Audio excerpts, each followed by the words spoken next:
La energía libre se define como la energía que está contenida en las moléculas que reaccionan, es decir, la energía contenida en los reactivos de una reacción química. Cuando existe una rotura o formación de enlaces químicos en las moléculas, varía la energía libre denominada como delta G. La energía libre de Gibbs de un sistema es una medida de la cantidad de energía utilizable en este sistema. Delta G es el cambio en energía libre de un sistema que va de un estado inicial como los reactivos a un estado final como todos los productos. Las reacciones que requieren un aporte de energía se denominan endergónicas y las que liberan energía se denominan exergónicas. Por ejemplo, al final de todo el proceso de la cadena de transporte de electrones, se libera energía almacenada en forma de ATP, por lo que se le considera a esta reacción como exergónica.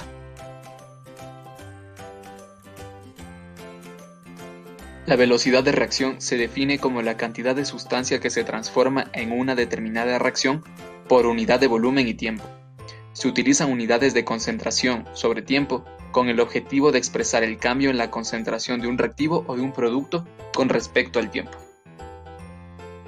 Por ejemplo, en este gráfico tenemos una reacción donde moles de A de color negro, transcurrido un tiempo de 30 minutos, se transforman en B de color verde. Así la velocidad de reacción se expresaría como 5 moles de A por litro en un tiempo de 30 minutos.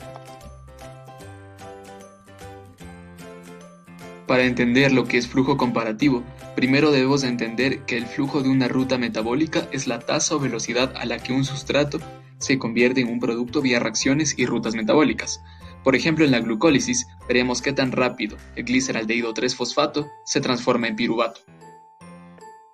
Por tanto, el flujo comparativo se define como el flujo de una ruta específica dividido por el flujo máximo obtenido entre todas las vías que existen en un punto dado en el espacio de parámetros. Tomando el ejemplo anterior, el flujo comparativo de una ruta específica de la glucólisis, como la ruta natural o troncal de este proceso, que en este caso está representada en negro en la imagen, sería la división del flujo de la ruta troncal de la glucólisis dividido para el flujo máximo obtenido de todas las vías alternativas de la glucólisis. De esta manera, podríamos comparar con qué velocidad se lleva a cabo el proceso de la glucólisis, por la vía troncal o natural, con respecto a todas las demás vías que existen. El espacio de parámetros es donde se presentan diferentes concentraciones de metabolitos, tratando de considerar toda la variedad de condiciones intracelulares. Además, es aquí donde se encontrarán las vías metabólicas de las cuales se calculará el flujo metabólico.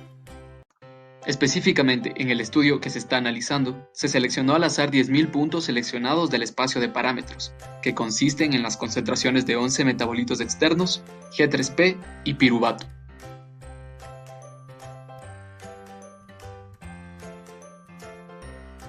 El ambiente intracelular químico de la célula se define como las condiciones de la parte interna de una célula que van a afectar su composición, temperatura, presión e incluso la forma en la que lleva a cabo procesos metabólicos. En la parte interna se encuentran moléculas orgánicas e inorgánicas necesarias para la creación de varias macromoléculas. Todas estas macromoléculas son lípidos, carbohidratos, ácidos nucleicos, proteínas, ATP, entre otros, necesarios para llevar a cabo todos los procesos internos de una célula. El ambiente interno químico de una célula se compone de 75% de agua, necesaria para la actividad metabólica, ya que todos los procesos se producen en medios acuosos.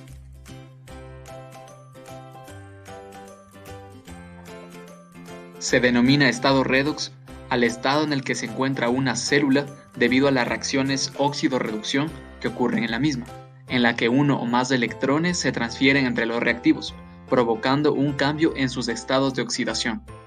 Por ejemplo, la energía se transfiere al NA+ mediante reducción a NADH como parte de la glucólisis y el ciclo del ácido cítrico.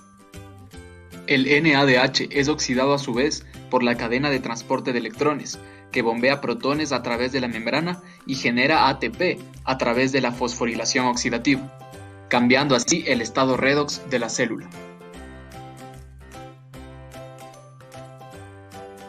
El estado energético de una célula puede definirse como el conjunto de reacciones que almacenan energía. Como se sabe, el metabolismo se divide en dos tipos. Anabolismo, que incluye aquellos procesos de producción de moléculas orgánicas complejas, por lo cual es un proceso que requiere energía, y catabolismo, que comprende los procesos de degradación de sustancias complejas con la culminante generación de energía.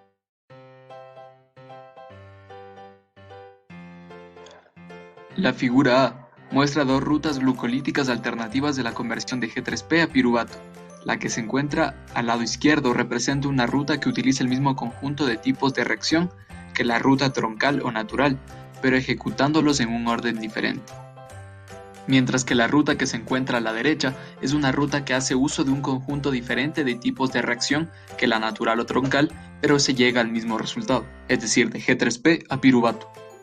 En la figura B se encontró que la ruta glucolítica natural, que se encuentra de color negro en la imagen, funciona notablemente bien, con respecto a todas las demás rutas alternativas. Esto se pudo comprobar utilizando el flujo comparativo de todas las rutas que existen, que se encuentra en el eje Y de la gráfica, mientras que en el eje X se encuentran todas las posibles rutas glucolíticas. Por tanto, los resultados nos dicen que la barra de color negro tiene el mejor rendimiento, es decir, que la ruta natural tiene una tasa de velocidad más eficiente que las demás rutas alternativas. Mientras que en la figura D se observa que una de las rutas naturales de la gluconeogénesis, específicamente la variante PPS, que se encuentra en rojo en la imagen, supera notablemente en velocidad de reacción y por tanto en eficiencia a las demás rutas alternativas. Estos resultados sugieren fuertemente que naturalmente las vías troncales llevan un flujo alto en comparación con las alternativas. Sin embargo, esta métrica depende del rango en el espacio de parámetros que se esté muestreando. Notablemente, la vía natural de la glucólisis supera a todas las rutas alternativas en la región del espacio de parámetros cercano a este encontrado en células vivas. Esto sugiere que la vía troncal de la glucólisis representa una solución de flujo máximo para la conversión de G3P a piruvato en condiciones intracelulares típicas. Del mismo modo, para las vías gluconeogénicas, el camino de los PPS, que se encuentra en la naturaleza, supera las rutas alternativas en condiciones fisiológicas típicas.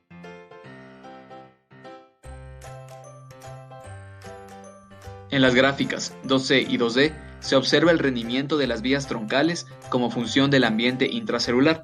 De esta manera, específicamente en la gráfica 2C, en el recuadro señalado, se observa cómo los puntos negros que representan la vía de la glucólisis ancestral superan en rendimiento a otras vías metabólicas analizadas.